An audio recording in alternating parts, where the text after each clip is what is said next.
Bien le bonsoir dans l'actualité de ce 19 août 2013, cette journée matinée plutôt de tension à l'université Cheikh Anta Diop de Dakar où les étudiants de la faculté des lettres et sciences humaines ont affronté les forces de police. L'amicale de la faculté désapprouve les recommandations issues de la concertation nationale sur l'avenir de l'enseignement supérieur.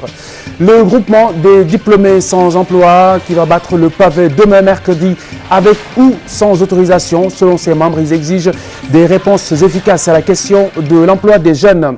Hivernage, une fille de 15 mois s'est noyée dans la cour du domicile de ses parents. Ces derniers courent derrière 25 000 francs CFA pour pouvoir payer les frais de l'autopsie et procéder à son inhumation. 10 ans d'inéligibilité pour tout auteur avéré de détournement de deniers publics. La proposition du ministre de la Justice devrait prendre forme sans parti pris aux yeux de citoyens sénégalais rencontrés. En Égypte, le président Macky Sall appelle à une solution négociée. Par ailleurs, des ambassadeurs de l'Union européenne échangent sur les solutions de sortie de crise en Égypte. 25 policiers ont été tués ce lundi dans le Sinaï. Et puis Ligue 1, Djambar est champion du Sénégal depuis dimanche. L'équipe mbouroise a battu le GFC de Guédiawaye 4-0.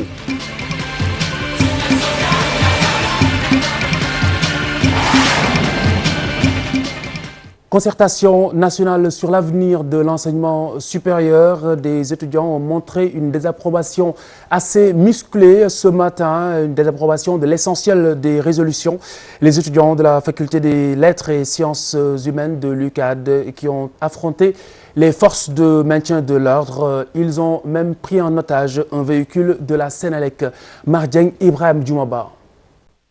Des grenades lacrymogènes pour disperser les étudiants de la faculté des lettres et sciences humaines. Ceux-ci protestent contre les 10 points adoptés par le gouvernement à la suite de la concertation nationale sur l'enseignement supérieur. Aujourd'hui, nous nous sommes rassemblés devant le COUD, puis nous avons tenu une assemblée générale pour dénoncer donc cette injustice à l'égard des étudiants, autrement dit l'augmentation des frais d'inscription. Au-delà de ça, il y a aussi donc les franchises universitaires donc, qui ont été attaquées. Il y a eu donc parmi ces franchises l'installation d'une police universitaire. Donc nous ne pouvons pas cautionner ça. Les responsables des étudiants de l'université Cheikh Anta Diop de Dakar sont prêts à mener la lutte par tous les moyens. Toutefois, ils n'excluent pas d'engager des négociations avec le ministre de l'enseignement supérieur pour une université apaisée. Mais vous l'avez constaté, les étudiants sont levés comme un seul homme pour dire non. Certes, il y a des activités qui sont en train de se faire sur le terrain, mais plus loin, on va essayer encore d'entrer en contact avec l'autorité. Parce que les gens quand même ne se disent pas que les étudiants utilisent que la violence pour régler leurs problèmes, pour régler leur situation. Encore une fois, nous cherchons à entrer en contact avec l'autorité compétente pour discuter par rapport à cette question-là. Tant que aussi l'État ne fait pas des concessions, les étudiants ne vont pas reculer. Les étudiants ne vont pas reculer par rapport à ça, d'autant plus que c'est des mesures qui ne nous arrangent pas. Après cette assemblée générale, ces étudiants en appellent au chef de l'État et aux parents d'élèves pour revoir le montant des inscriptions et le maintien des franchises universitaires. Pour se faire entendre, ils ont pris en otage un véhicule de la Société nationale d'électricité. Et puis le groupement des diplômés sans emploi qui envisage de battre le pavé mercredi matin. Cette manifestation sera tenue avec ou sans autorisation, précisent ses membres qui dénoncent selon leurs termes le manque de volonté politique des autorités. À leurs yeux, le gouvernement doit apporter des réponses claires et efficaces sur cette problématique de l'emploi. Nous avons décidé aujourd'hui de manifester dans la rue. Et le premier acte, ce sera le 21, c'est-à-dire le mercredi prochain, à partir de 9 h à la place de l'Obélisque. Je rappelle que le jour J, nous allons publier un manifeste qui va prouver nettement que ce gouvernement manque de vision, que ce gouvernement manque de volonté politique, mais il est très possible de régler la question de l'emploi des jeunes. Nous savons nettement qu'on ne peut pas absorber tous les chômeurs. Dans tous les pays du monde, il y a des chômeurs. Mais il faut quand même une bonne politique d'insertion professionnelle pour au moins réduire le taux de chômage. Et ce jour J, dans le manifeste, nous allons le prouver. À travers cette manifestation aussi, nous voulons montrer au pouvoir public que désormais, la jeunesse n'est pas prête à accepter cette situation. Nous avons fait ce qui était de notre devoir depuis plus d'une semaine et nous pensons qu'aujourd'hui, le préfet n'a aucune raison pour donc interdire cette manifestation. Les travailleurs de l'hôpital Abass Ndao contestent les licenciements de 7 de leurs collègues et la suppression des salaires de 3 autres employés. Pour sa part, la direction de l'établissement est catégorique. Les mesures sont bel et bien justifiées. Compte rendu de l'Assemblée générale des travailleurs de ce matin, Mohamed Dieng, Fatou Bintou Kanté. Après quelques mois d'accalmie, l'hôpital Abass Ndao renoue avec ses mouvements d'humeur. En assemblée générale, ce lundi, les travailleurs s'indignent du licenciement de 7 des leurs et la suspension de salaire de 3 employés. Nous avons constaté que depuis le mois de juillet, le directeur a procédé à des suspensions de salaire à l'endroit de 3 de nos camarades. Ensuite, le vendredi passé, il a procédé à un licenciement de 7 de nos camarades. Aujourd'hui, nous dénonçons vivement cette situation parce que nous pensons qu'un licenciement obéit à des normes. Donc il y a des préalables à tout licenciement. Leur seul tort, selon M. Diarra, syndicaliste dans cet hôpital, c'est d'avoir fustigé la gestion gabégique qui mine l'hôpital. Lui, nous le gênons dans cet hôpital Abass Ndao parce que nous ne cessons de décrier la mauvaise gestion de l'hôpital Abass Ndao. Et aujourd'hui, on a toujours raison parce que pour payer le salaire, il faut aller jusqu'au 20. Ensuite, les heures supplémentaires de 2012 n'ont pas été payées. Le point indiciaire de 2,4 n'a pas été payé depuis 2007. Les agents municipaux en ont reçu. Ensuite, il y a beaucoup de choses qui ne fonctionnent pas. Mieux encore, la gestion des stocks. Aujourd'hui, l'hôpital Abass Ndao manque de tout. Un directeur qui se permet de licencier une partie du personnel parce qu'ils se sont formés en bloc pour décrier l'injustice qui se trouve au niveau de l'hôpital et une gestion gabégique. Des licenciements que le directeur général confirme, il dit agir au nom de la loi. Ont été prononcés conformément à la loi et répondent donc tout simplement à la sanction de 4e degré en quelque sorte qui leur a été infligée pour des fautes lourdes. La faute ne peut pas être plus lourde que de ne pas respecter l'autorité déjà de l'établissement. Une faute ne peut pas être plus lourde que de ne pas respecter la quiétude des malades, de pratiquer des actes de vandalisme au sein d'un établissement public qui a comme mission d'assurer un service public sous prétexte qu'on fait du syndicalisme. Ces travailleurs comptent rentrer dans leurs droits dans les plus brefs délais en saisissant les autorités en charge de l'hôpital. Cette nouvelle victime des inondations à Yeumbeul, une fille de 15 mois noyée dans la cour du domicile de ses parents, des parents affligés qui attendent de pouvoir disposer de 25 000 francs CFA qui correspondent justement aux frais de l'autopsie pour pouvoir enterrer la petite enfant.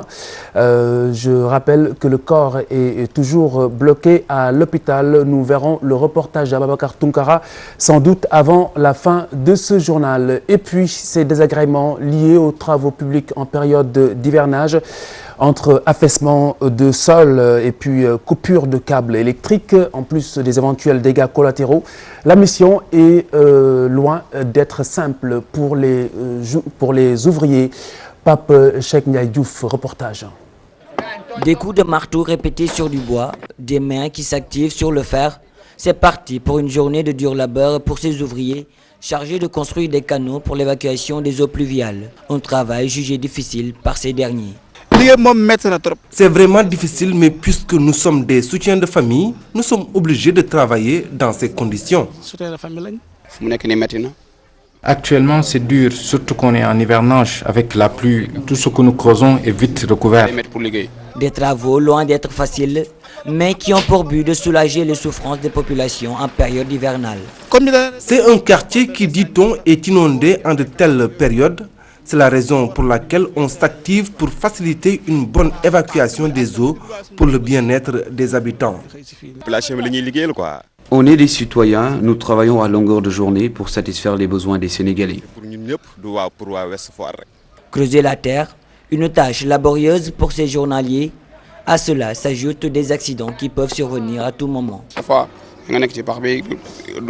Parfois, tu peux creuser, être dans le trou et soudain, le sable s'affaisse sur toi. Également, il y a les câbles électriques. Ce n'est pas du tout sûr. Il y a pas mal d'obstacles, mais on essaie de les surmonter. En période d'hivernage, nombreuses sont les zones où les ouvriers s'activent pour faciliter, à travers la construction des canaux, l'évacuation des eaux pluviales. Mais derrière leur volonté d'abréger les souffrances des populations, ces ouvriers sont exposés. Je vous en parlais juste avant ce sujet, cette nouvelle victime des inondations, une fille de 15 mois noyée dans la cour du domicile de ses parents. Le drame s'est déroulé à Yeumbeul. Ses parents, affligés, attendent de pouvoir payer les frais de l'autopsie afin de disposer du corps pour l'inhumation. Aboubacar Tounkara. Cette mère de famille ne reverra plus le sourire innocent de sa fille Leïda Ofal, morte noyée. C'est avec un cœur meurtri qu'elle raconte les derniers moments avec sa fille. Il avait un peu de fièvre le matin alors que j'étais en train de tresser une cliente. Je l'ai alors portée sur mon dos jusqu'à ce qu'elle dorme. Par la suite, je suis partie manger chez la grande famille. C'est alors que mon fils m'a appelé d'urgence pour me dire que Ndeye était tombée dans l'eau. Âgé de 15 mois, c'est en essayant de rejoindre sa mère partie chez la grande famille que Mamie serait tombée dans l'eau. Vous savez, la famille Fall sont de bons voisins. C'est au moment où je vaquais à mes occupations que j'ai entendu de forts cris. Alors je me suis précipité dans la maison où j'ai retrouvé un garçon qui tenait entre ses mains la défunte Ndeye. Je me suis alors dirigé d'urgence à l'hôpital du quartier où le médecin, après constat, m'a malheureusement annoncé que la fille était morte. C'est à cet endroit précis que j'ai retrouvé la petite Ndeye qui flottait dans l'eau avec le petit garçon qu'il tenait.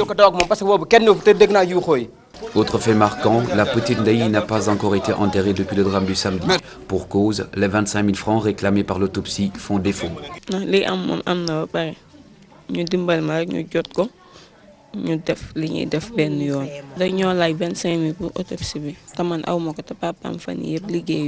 Une situation déplorée par les habitants du quartier d'Abdoulaye Diop de Boune. Vous savez, ce sont des situations difficiles que nous vivons ici. Même si le président Macky Sall ou le premier ministre Abdoulaye étaient venus voir d'eux-mêmes, ils constateraient que l'endroit est invivable. Avec la mort de Leïda Ofal, c'est la liste macabre des victimes d'inondations qui s'alourdit. Environ 10 enfants ont perdu la vie depuis le début de la saison. Au marché en période d'hivernage, le cadre est souvent repoussant en cette période. Les eaux de ruissellement mettent au grand jour un assainissement assez insuffisant. C'est le cas au marché Grand Yoff. Regardez. Au marché Grand Yoff, avec cet hivernage, les eaux de pluie finissent par se mélanger avec les eaux usées. Une situation qui indispose les commerçants.